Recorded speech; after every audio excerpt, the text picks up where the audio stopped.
नमस्कार दोस्तों, एजुकेशन 24 में आपका स्वागत है। दोस्तों आज का वीडियो बहुत ही खास होने वाला है क्योंकि आज के इस वीडियो में आपको बीए फर्स्ट ईयर के फर्स्ट सेमेस्टर में आपका जो सब्जेक्ट है समाजशास्त्र यानी कि सोशोलॉजी, उसके अंदर कौन कौन से क्वेश्चन आने वाले हैं, इस वीडियो के अंदर मैं आपको आने वाले क्वेश्चन के बारे में बताऊंगा। तो आप इस वीडियो को पूरा अंत तक जरूर देखिएगा क्योंकि इस वीडियो से आपको बहुत कुछ सीखने को मिलेगा जो कि बीए एग्जाम में काम करेगा।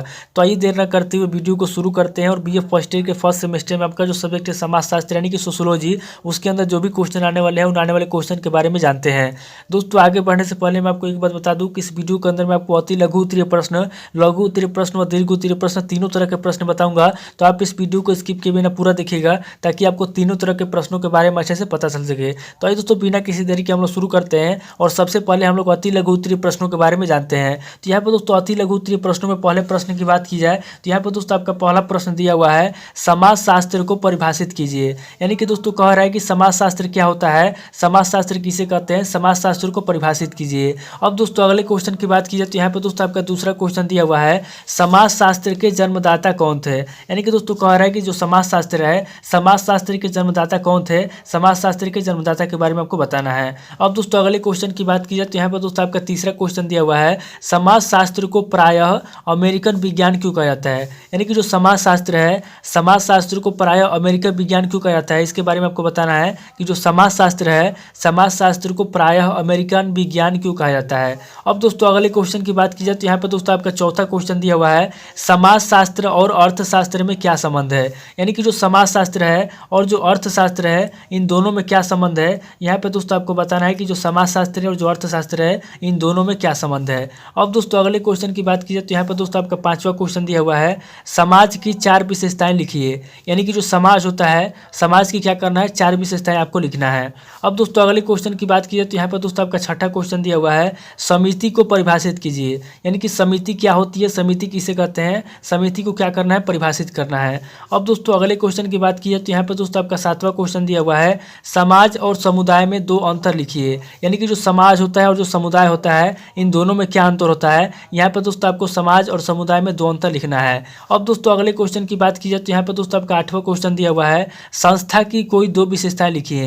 यानी कि जो संस्था होता है, संस्था की कोई 2 विशेषताएं आपको क्या करना है, लिखना है। अब दोस्तों अगले क्वेश्चन की बात की जाए तो यहाँ पर दोस्तों आपका 9वां क्वेश्चन दिया हुआ है, परिवार को परिभाषित कीजिए। यानी कि जो परिवार होता है यहाँ पे दोस्तों आपको क्या करना है, यहाँ पे दोस्तों आपको परिवार को परिभाषित करना है। अब दोस्तों अगले क्वेश्चन की बात की जाए तो यहाँ पे दोस्तों आपका 10वां क्वेश्चन दिया हुआ है, सामाजिक परिस्थिति क्या है। सामाजिक परिस्थिति क्या है, यहाँ पे दोस्तों आपको बताना है कि सामाजिक परिस्थिति क्या है। अब दोस्तों अगले क्वेश्चन की बात की जाए तो यहाँ पे दोस्तों आपका 11वां क्वेश्चन दिया हुआ है, फोल्कवे के रचनाकार कौन थे, फोल्कवे का क्या अर्थ है। यहाँ पे दोस्तों कह रहा है कि फोल्कवे के रचनाकार कौन थे और फोल्कवे का क्या अर्थ है। यहाँ पे दोस्तों आपको बताना है कि फोल्कवे के रचनाकार कौन थे और फोल्कवे का क्या अर्थ होता है। अब दोस्तों अगले क्वेश्चन की बात की जाए तो यहाँ पे दोस्तों आपका 12वां क्वेश्चन दिया हुआ है, शिक्षा के महत्व का वर्णन कीजिए। यानी कि शिक्षा जो होता है, शिक्षा का क्या महत्व होता है। यहाँ पे दोस्तों आपको शिक्षा के महत्व का वर्णन करना है। तो ये दोस्तों आपके टोटल 12 क्वेश्चन हो गए जो कि आपके अति लघु उत्तरीय प्रश्न में पूछे जाएंगे। अब दोस्तों आगे हम लोग लघु उत्तरीय प्रश्नों के बारे में जानेंगे। तो यहाँ पे दोस्तों लघु उत्तरीय प्रश्नों में पहले प्रश्न की बात की जाए तो यहाँ पे दोस्तों लघु उत्तरीय प्रश्नों में आपका पहला प्रश्न दिया हुआ है,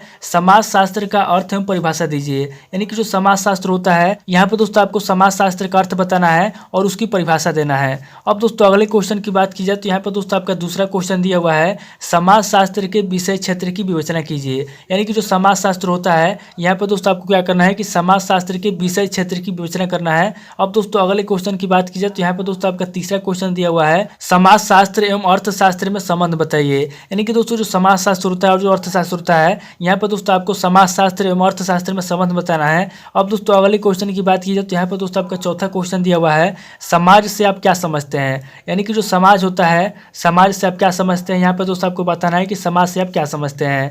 अब दोस्तों अगले क्वेश्चन की बात की जाए तो यहाँ पे दोस्तों आपका 5वां क्वेश्चन दिया हुआ है, परिवार से आप क्या समझते हैं बताइए। यानी कि परिवार क्या होता है, परिवार से आप क्या समझते हैं बताइए। अब दोस्तों अगले क्वेश्चन की बात की जाए तो यहाँ पे दोस्तों आपका छठा क्वेश्चन दिया हुआ है, विवाह के सामाजिक कार्य कौन कौन से हैं। यानी कि दोस्तों यहाँ पे आपको बताना है कि जो विवाह होता है, विवाह के कौन कौन से सामाजिक कार्य हैं। यहाँ पे दोस्तों आपको विवाह के सामाजिक कार्य के बारे में बताना है। अब दोस्तों अगले क्वेश्चन की बात की जाए तो यहाँ पे दोस्तों आपका 7वां क्वेश्चन दिया हुआ है, धर्म की अवधारणा स्पष्ट कीजिए। यानी कि दोस्तों धर्म क्या होता है, यहाँ पे दोस्तों आपको धर्म की अवधारणा स्पष्ट करना है। अब दोस्तों अगले क्वेश्चन की बात की जाए तो यहाँ पे दोस्तों आपका 8वां क्वेश्चन दिया हुआ है, संस्कृति एवं सभ्यता में अंतर स्पष्ट कीजिए। यानी कि जो संस्कृति होता है और जो सभ्यता होता है, यहाँ पे दोस्तों आपको संस्कृति एवं सभ्यता में अंतर स्पष्ट करना है। अब अब दोस्तों अगले क्वेश्चन की बात की जाए तो यहाँ पे दोस्तों आपका 9वां क्वेश्चन दिया हुआ है, परिस्थिति की अवधारणा की विवेचना कीजिए। यानी कि परिस्थिति क्या होता है, यहाँ पे दोस्तों आपको परिस्थिति की अवधारणा की विवेचना करना है। अब दोस्तों अगले क्वेश्चन की बात की जाए तो यहाँ पे दोस्तों आपका लघु उत्तरीय प्रश्न का लास्ट क्वेश्चन दिया हुआ है 10वां क्वेश्चन, जनरीतियों और रूढ़ियों का सामाजिक महत्व बताइए। यानी कि जो जनरीतियाँ होती है और जो रूढ़ियाँ होती है, यहाँ पर दोस्तों आपको जनरीतियों और रूढ़ियों का सामाजिक महत्व बताना है। तो ये दोस्तों टोटल आपके 10 क्वेश्चन हो गए जो कि आपके लघु उत्तरीय प्रश्न से पूछे जाएंगे। अब दोस्तों आगे हम लोग दीर्घ उत्तरीय प्रश्नों के बारे में जानेंगे। तो यहाँ पर दोस्तों दीर्घ उत्तरीय प्रश्नों में पहले प्रश्न की बात की जाए तो यहाँ पर दोस्तों आपका पहला प्रश्न दिया हुआ है, समाज शास्त्र की परिभाषा दीजिए, इसकी प्रकृति का वर्णन कीजिए। यानी कि दोस्तों पहले क्वेश्चन के अंदर कर रहा है कि समाज शास्त्र जो होता है, यहाँ पर दोस्तों आपको समाज शास्त्र की परिभाषा देना है और इसकी प्रकृति का वर्णन करना है। अब दोस्तों अगले क्वेश्चन की बात की जाए तो यहाँ पर दोस्तों आपका दूसरा क्वेश्चन दिया हुआ है, समाज शास्त्र और इतिहास के मध्य संबंध बताइए। यानी कि जो समाज शास्त्र होता है और जो इतिहास होता है, यहाँ पर दोस्तों आपको समाज शास्त्र और इतिहास के मध्य में संबंध बताना है। अब दोस्तों अगले क्वेश्चन की बात की जाए तो यहाँ पर दोस्तों आपका तीसरा क्वेश्चन दिया हुआ है, सामाजिक समूह को परिभाषित कीजिए, इसकी विशेषताओं एवं कार्यों का उल्लेख कीजिए। यानी कि दोस्तों तीसरा क्वेश्चन कह रहा है कि जो सामाजिक समूह होता है, यहाँ पर दोस्तों आपको सामाजिक समूह को परिभाषित करना है और इसकी विशेषताओं एवं कार्यों का उल्लेख करना है। यानी कि जो सामाजिक समूह होता है, सामाजिक समूह की कौन कौन सी विशेषताएं हैं और सामाजिक समूह के कौन कौन से कार्य हैं, यहाँ पर दोस्तों आपको सामाजिक समूह के कार्यों और विशेषताओं का उल्लेख करना है।